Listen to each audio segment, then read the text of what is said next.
Baiklah, di sini saya akan mempresentasikan bab 1 pendahuluan.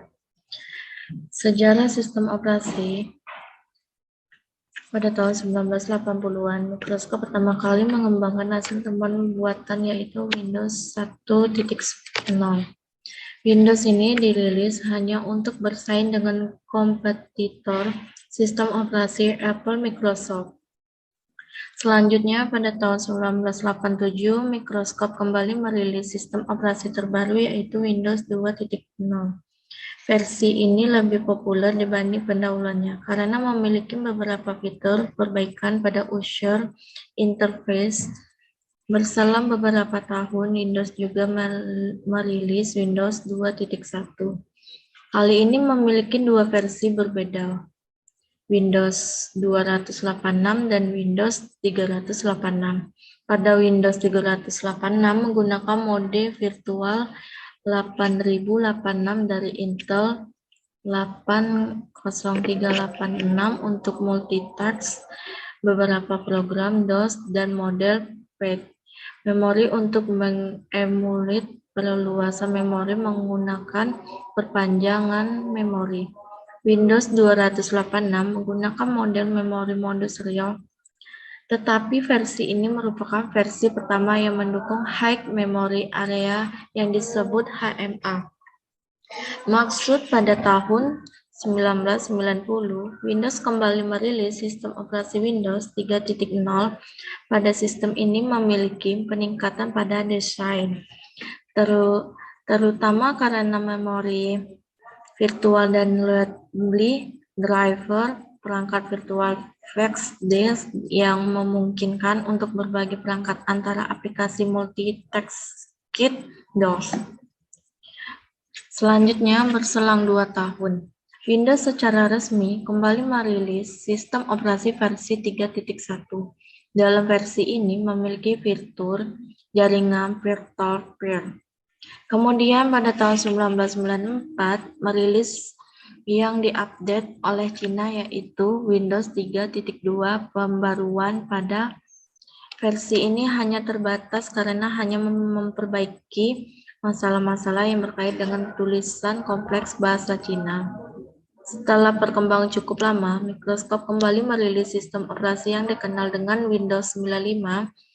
Maka penambahan fitur pada sistem operasi ini yaitu dukungan untuk aplikasi native 32-bit, plug and play hardware hingga 255 karakter, dan memberikan stabilitas atas pendahuluannya.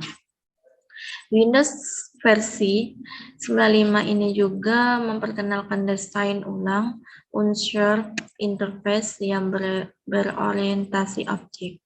Selanjutnya dari generasi penerus Windows 95 yaitu Windows 98 sudah mendukung perangkat USB, ASP, hibernasi, dan dukungan untuk konfigurasi multi-monitor. Pada perangkat ini, Windows menambah fitur Internet Explorer dan Windows Media Player, serta upgrade lainnya. Selanjutnya, perkembangan pada sistem operasi Windows ini. Microsoft merilis Windows versi Millennium Edition atau yang dikenal dengan istilah Windows ME. Pada tahun 2001, Microsoft merilis Windows versi XP. Pada Windows ini, Microsoft menjanjikan beberapa perubahan dari segi kinerja yang lebih baik daripada pendahuluannya. Selanjutnya, setelah proses pengembangan yang cukup panjang, Microsoft kembali merilis Windows versi terbaru yaitu Windows Vista. Pada tahun 2009, rilis versi terbaru dari sistem operasi yang dibentuk oleh Microsoft yaitu Windows 7. Selanjutnya, selang beberapa waktu, Windows kembali mengupgrade sistem operasinya sebagai Windows 7. Windows 8 mengalami perubahan yang sangat signifikan, termasuk pengenalan touchpad device seperti tablet dan all-in-one PC. Windows 8 juga memiliki update yang disebut Windows 8.1. Namun, Windows 8 dan Windows 8.1 mendapatkan beberapa kritik dari penggunaannya karena penghapusan pada start menu. Versi pengganti Windows 8 dirilis pada tahun 2014 yang disebut dengan Windows 10. Microsoft melakukan perubahan pada versi ini diguna menutupin kekurangan dalam unsur sebelum dalam sistem virtual desktop dan kemampuan untuk menjalankan aplikasi Windows Store. Windows 11 adalah rilis utama dari sistem operasi Windows NT yang dikembang oleh Microsoft. Sistem operasi ini menjadi penerus Windows 10. Windows 11 diumumkan di acara Microsoft pada 24 Juni 2021 dan dirilis resmi pada 5 Oktober 2021. Struktur sistem operasi terbagi menjadi 4, yaitu penyimpanan hierarkis, tipe proses, status proses, dan jenis-jenis proses yang ada dalam sistem operasi. Penyimpanan hierarkis. Penyimpanan hierarkis terdiri dari register. Register adalah tempat penyimpanan beberapa buah data volatil yang akan berkecepatan sangat tinggi. Yang kedua, change memory. Change memory adalah tempat penyimpanan sementara sejumlah kecil data untuk meningkatkan kecepatan pengambilan atau penyimpanan data di memori oleh prosesor yang berkecepatan tinggi. Yang ketiga, random access memory. Random access memory adalah tempat penyimpanan sementara sejumlah data volatil yang dapat diakses langsung oleh prosesor. Penyimpanan hierarkis. Penyimpanan hierarkis terdiri dari dua, yaitu memori ekstensi. Memori ekstensi adalah tambahan memori yang digunakan untuk membantu proses-proses dalam komputer, biasanya berupa buffer. Yang kedua, direct memory access, atau perangkat DMA digunakan agar perangkat MKU device yang dapat memindahkan data dengan berkecepatan tinggi. Terus ada tipe proses. Tipe proses ada foreground process yang diciptakan oleh pemakai langsung pada terminal interaktif dialog. Contohnya yang sedang aktif atau ditampilkan batch proses yang dikumpulkan dan dijalankan secara sekuensial satu persatu. Yang kedua, batch proses tidak berinteraksi dengan terminal. Contohnya proses yang sedang menunggu seperti apabila kita sedang membuka Microsoft Word dan game tapi yang sedang dijalankan adalah game. Yang ketiga, daemon proses yang menunggu permintaan request dari proses lainnya dan menjalankan tugas sesuai dengan permintaan tersebut. Bila tidak ada request, maka programnya akan berada dalam kondisi idle dan tidak menggunakan waktu hitung CPU. Contohnya, proses yang sedang tidak aktif. Selanjutnya ada status proses. 1. Ready, yaitu status di mana proses siap untuk dieksekusi pada giliran berikutnya. 2. Running, yaitu status di mana saat ini proses sedang dieksekusi oleh prosesor. Ketiga, block, yaitu status di mana proses tidak dapat dijalankan pada saat prosesor siap atau bebas. Yang keempat, new, pembentukan suatu proses. Kelima, waiting, proses menunggu untuk beberapa event yang terjadi. Dan yang keenam, terminate, proses telah selesai dieksekusi. Jenis-jenis proses yang ada dalam sistem operasi. Beberapa layanan yang biasa dapat dikerjakan oleh sistem operasi yaitu 1. Akses disk, 2. Manajemen memori. Sistem operasi komputer menjamin aplikasi perangkat lunak lainnya bisa memakai memori, melakukan input serta output terhadap peralatan lain, dan mempunyai akses kepada sistem file. Ketiga, penjadwalan program. Jika ada beberapa program yang berjalan secara bersamaan, sistem operasi akan mengatur jadwal yang tepat dan teratur, sehingga program-program tersebut tidak crash serta dapat berjalan sesuai dengan antrian. Keempat, pengaturan antarmuka atau interface.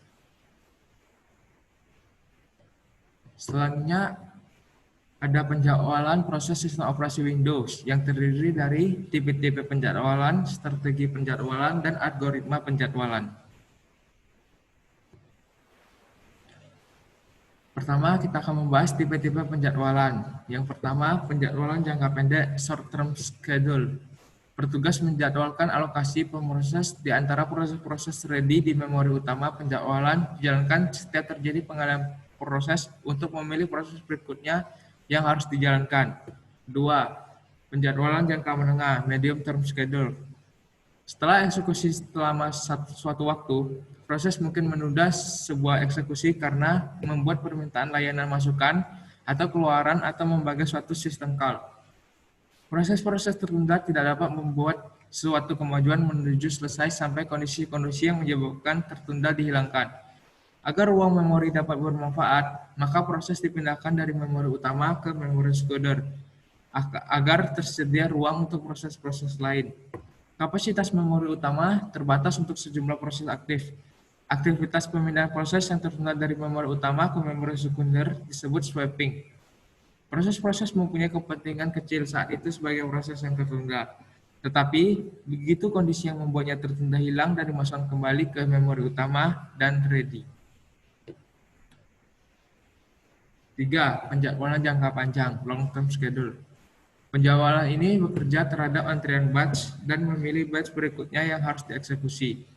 Batch biasanya adalah proses-proses dengan penggunaan sumber daya yang intensif, yaitu waktu memproses, memori, memasukkan, atau keluaran. Program-program ini berprioritas rendah, digunakan sebagai pengisi, agar pemroses sibuk selama periode aktivitas job-job interaktif rendah. Kedua, strategi penjadwalan. Strategi penjadwalan terdiri dari dua, yaitu penjadwalan non-preemptif. Begitu proses diberi jatah waktu pemroses, maka pemproses tidak dapat diambil alih oleh proses lain sampai proses itu selesai. Kedua, penjadwalan preemptif. Saat proses diberi jatah waktu pemproses boleh diambil alih oleh proses yang lain, sehingga proses dapat disela sebelum proses itu selesai. Selanjutnya ada algoritma penjadwalan. Algoritma penjadwalan terdiri dari 1. Penjadwalan RR, round robin, 2. Penjadwalan FIFO, first in first out, 3. Penjadwalan berprioritas PS, 4. Penjadwalan dengan banyak antrian atau disebut MFQ, 5. Penjadwalan terpendek, duluan disebut SGF, 6. Penjadwalan sisa waktu terpendek, duluan disebut SRF, 7. Penjadwalan rasio tanggapan tertinggi duluan disebut HRN, 8. Penjadwalan terjamin atau disebut GS.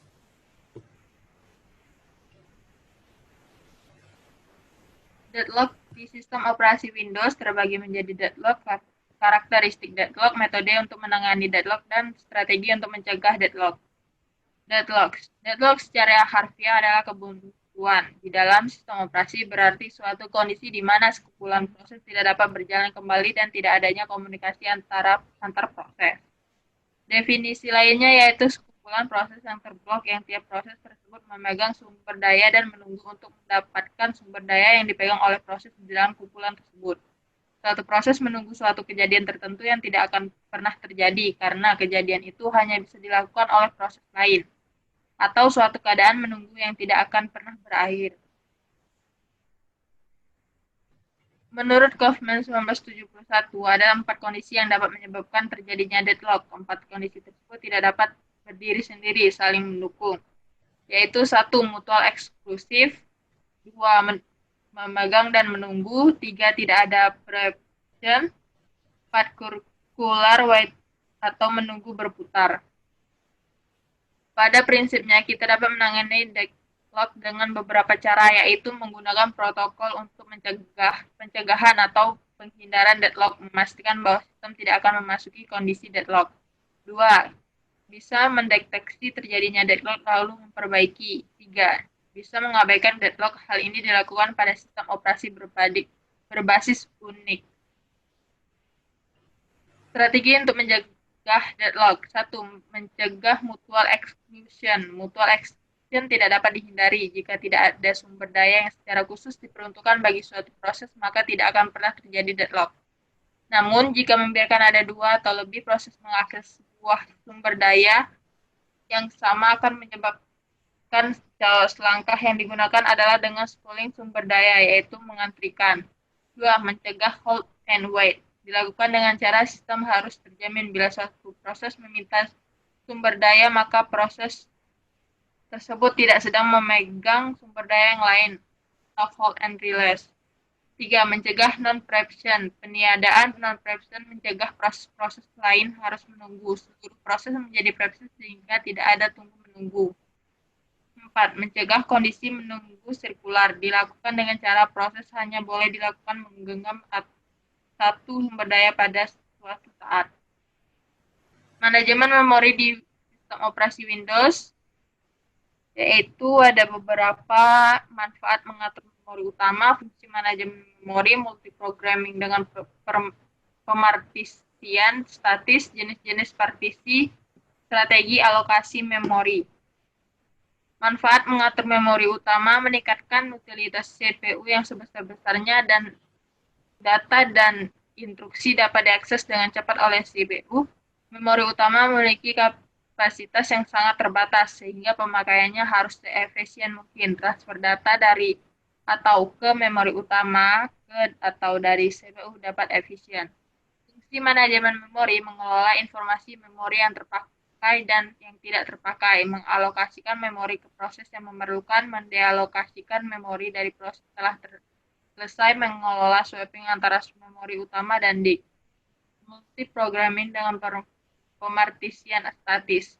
Multiprogramming yaitu banyak proses pada memori utama pada saat bersamaan. Alasan menggunakan multiprogramming yaitu mempermudah programan karena pemrogram dapat memecah program menjadi dua proses atau lebih agar dapat memberi layanan interaktif ke beberapa user secara simultan. Efisiensi penggunaan sumber daya, eksekusi lebih murah jika proses besar dipecah menjadi beberapa proses, serta dapat mengerjakan sejumlah job secara simultan. Memori dibagi menjadi sejumlah partisi tetap. Pada partisi tersebut, proses-proses ditempatkan berdasarkan ukurannya dibagi dua. Pemartisian dengan partisi berukuran sama. Pemartisi dengan partisi berukuran berbeda. Jenis-jenis partisi. Fixed partitioning, membagi memori dalam partisi dengan ukuran yang tetap. Banyak partisi tetap dianalogi dengan gedung dengan ruang kelas. Internal fragmentation, ruang sisa yang terjadi karena data yang dimasukkan ke dalam partisi lebih kecil dari ukuran partisi. Dynamic partitioning, ukuran dan banyaknya partisi menyesuaikan kebutuhan di awal, tidak dibuatkan semua proses akan masuk teknik manajemen memori. Strategi alokasi memori, alokasi harus mencari sekumpulan blok memori yang ukurannya mencukupi untuk memuat proses, di mana lubang kosong yang sama atau lebih besar dibanding ukuran memori yang diperlukan oleh proses. Ada beberapa strategi alokasi memori, yaitu algoritma first fit, algoritma next fit, algoritma best fit, algoritma worst fit. Selanjutnya akan dibacakan oleh Saudara Frederick. Manajemen file di sistem operasi Windows, yaitu sasaran manajemen file, sistem file, dan pemakai, pemrogram, perancang sistem, penamaan file. Sasaran manajemen file yaitu yang pertama, pengelolaan file adalah kumpulan perangkat lunak sistem yang menyediakan layanan-layanan berhubungan dengan penggunaan file ke pemakai dan atau aplikasi. Yang kedua, biasanya satu-satunya cara pemakai atau aplikasi mengakses file adalah lewat sistem file. Yang ketiga, pemakai atau pemrogram tidak perlu mengembangkan perangkat lunak khusus untuk mengakses data di tiap aplikasi. Yang keempat, menjamin data pada file adalah valid optimasi kinerja. Sistem file. Konsep terpenting dari pengelolaan file di sistem operasi adalah file, direktori, pemakai memanipulasi data, merujuk pada file atau direktori. Pemakai tidak dibebani dengan masalah penyimpanan, manipulasi perangkat, dan sebagainya. Terhadap beragam pandangan mengenai file, yaitu pandangan pemakai, pandangan pemrogram, dan pandangan perancang sistem. Lalu, pemakai, pemrogram, perancang sistem, penamaan file, yaitu pemakai. Terhadap file pemakai berkepentingan memahami hal berikut, yaitu penamaan untuk file, tipe file, atribut file, perintah-perintah untuk memanipulasi file. Lalu yang pemrogram, selain perlu memahami sebagai pemakai, pemrogram perlu memahami yaitu operasi-operasi terhadap file, perancang sistem, implementasi pengelolaan file. Lalu selanjutnya, keamanan sistem operasi Windows. Keamanan masalah pertama dan kedua, 3 aspek kebutuhan keamanan sistem komputer, tipe ancaman keamanan sistem, prinsip pengaman sistem komputer, autentifikasi pemakai, pembatasan. Itu yang keamanan sistem komputer adalah untuk menjamin sumber daya tidak digunakan atau dimodifikasi orang tak terotorisasi.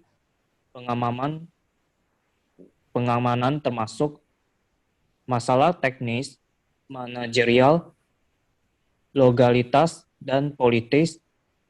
Keamanan sistem terbagi menjadi 3, yaitu yang pertama keamanan eksternal atau external security, berkaitan dengan pengaman fasilitas komputer dari penyusup atau hacker dan bencana seperti kebakaran dan kebanjiran. Yang kedua, keamanan interface pemakai, user interface security, berkaitan dengan identifikasi pemakai sebelum pemakai diizinkan mengakses program dan data yang disimpan. Yang ketiga, keamanan internal atau internal security, berkaitan dengan pengamanan beragam kendali yang dibangun pada perangkat keras dan sistem operasi yang menjamin operasi yang bandal dan tak terkorupsi untuk menjaga integritas program dan data.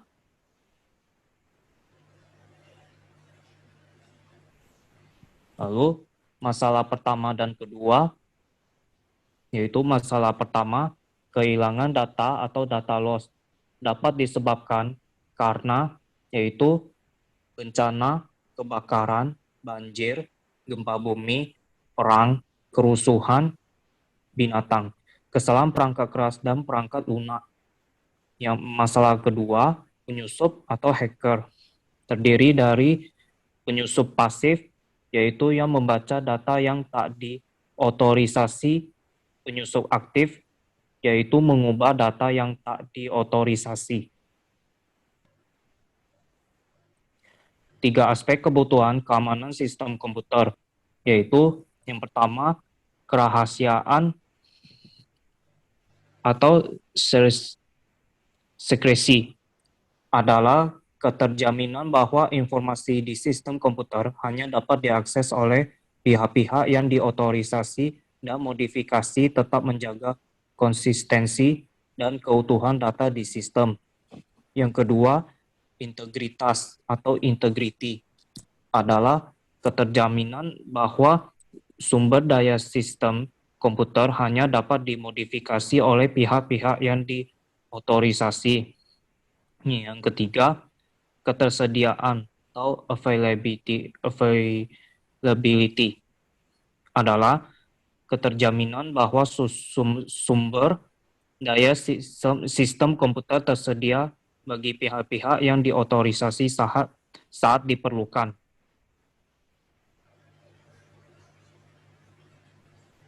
Lalu, tipe ancaman keamanan sistem, yaitu yang pertama interupsi atau interruption.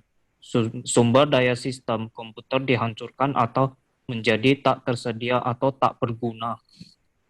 Interupsi merupakan ancaman terhadap ketersediaan.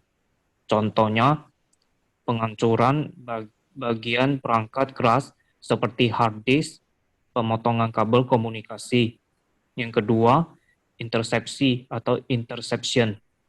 Pihak tak diotorisasi dapat mengakses sumber daya. Interupsi merupakan ancaman terhadap kerahasiaan. Pihak tak diotorisasi dapat berupa orang atau program komputer. Contohnya, penyadapan untuk mengambil data rahasia, mengetahui file tanpa diotorisasi. Lalu yang ketiga, modifikasi atau modification. Pihak tak diotorisasi tidak hanya mengakses tapi juga merusak sumber daya. Modifikasi merupakan ancaman terhadap integritas. Contohnya, mengubah nilai-nilai file data, mengubah program sehingga bertindak saja secara berbeda, memodifikasi pesan-pesan yang ditransmisikan pada jaringan. Lalu yang keempat, fabrikasi atau fabrication. Pihak tak diotorisasi menyisipkan atau memasukkan objek-objek palsu ke sistem. Fabrikasi merupakan ancaman terhadap integritas. Contohnya, memasukkan pesan-pesan palsu ke jaringan, penambahan record ke file. Selanjutnya, prinsip pengamanan sistem komputer, yaitu pertama, rancangan sistem seharusnya publik. Keamanan sistem seharusnya tidak bergantung pada kerahasiaan rancangan mekanisme pengamanan. Mengosumsikan penyusup tidak akan mengetahui cara kerja sistem pengamanan, hanya menipu atau memperdaya perancang, sehingga tidak membuat mekanisme proteksi yang bagus. Yang kedua, dapat diterima. Skema yang dipilih harus dapat diterima secara psikologis. Mekanisme proteksi seharusnya tidak mengganggu kerja pemakai dan memenuhi kebutuhan otorisasi pengaksesan. Jika mekanisme tidak mudah digunakan, maka tidak akan digunakan atau digunakan secara tak benar. Yang ketiga, pemeriksaan otoritas. Saat itu, sistem tidak seharusnya memeriksa izin dan menyatakan pengaksesan diizinkan, serta kemudian menetapkan terus informasi ini untuk penggunaan selanjutnya. Banyak sistem memeriksa izin ketika file dibuka dan setelah itu tidak diperiksa. Pemakai yang membuka file dan lupa menutup file akan terus dapat walaupun pemilik file telah mengubah atribut proteksi file. Yang keempat, kewenangan serendah mungkin. Program atau pemakai sistem seharusnya beroperasi dengan kumpulan wewenang serendah mungkin yang diperlukan untuk menyelesaikan tugasnya. Default system yang digunakan harus tak ada akses sama sekali. Yang kelima, mekanisme yang ekonomis. Mekanisme proteksi seharusnya sesederhana mungkin dan seragam sehingga memudahkan verifikasi. Proteksi seharusnya dibangun di lapisan terbawah. Proteksi merupakan bagian integral rancangan sistem, bukan mekanisme yang ditambahkan pada rancangan yang telah ada. Autentifikasi pemakai, yaitu kebanyakan proteksi didasarkan asumsi sistem mengetahui identitas pemakai. Masalah identifikasi pemakai ketika login disebut autentifikasi pemakai atau use authentication. Kebanyakan metode autentifikasi didasarkan pada 3 cara, yaitu pertama, sesuatu yang diketahui pemakai, misalnya password, kombinasi kunci, nama kecil ibu mertua, dan sebagainya.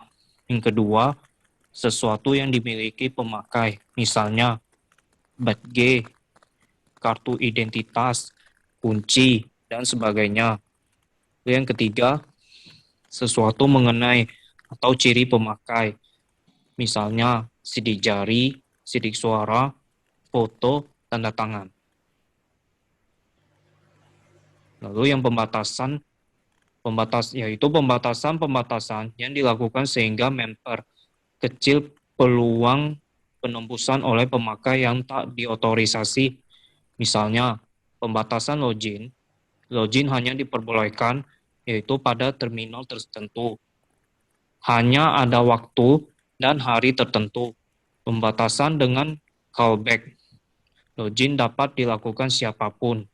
Bila telah sukses, login sistem segera memutuskan koneksi dan memanggil nomor telepon yang telah disepakati. Penyusup tidak dapat menghubungi lewat sembarang saluran telepon, tapi hanya pada saluran telepon tertentu. Terus selanjutnya, bab 3, penutup. Kesimpulan, kami menyimpulkan Windows 7 merupakan generasi ke-7 dari generasi Microsoft yang telah dirilis. Ada bermacam versi sebelum versi Windows 7 tercipta. Jika dibandingkan dengan versi Windows sebelumnya, Windows 7 lebih lengkap fiturnya.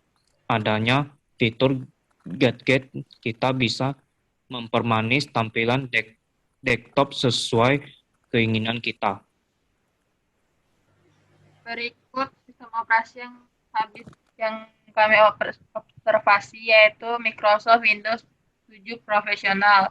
Di sini ada type system menggunakan x64 base PC, RAM 4 GB, kapasitas storage 512 GB. Spesifik perangkat observasi CPU disk drive, RAM 4 GB, storage HDD atau SSD 512 GB. Kebutuhan spek minimal untuk sistem operasi Windows 7 Professional yaitu 111,79 GB, RAM 2 GB, storage 246,47 GB. Di sini ada juga spesifik perangkat observasi, bisa dilihat di sini, dan kebutuhan spek minimal untuk aplikasi Windows 7 Professional. Selanjutnya, yang terakhir ada saran. Dalam penggunaan Windows, sebaiknya menggunakan Windows yang asli, karena banyak kerugian yang ditimbulkan akibat Anda menggunakan produk yang tidak original atau bajakan. Demikianlah makalah ini kami susun, semoga makalah ini dapat memberikan manfaat bagi pembaca, dan mohon maaf bila terjadi salah kata atau kalimat yang kami ucapkan. Sekian dari kelompok kami ucapkan terima kasih.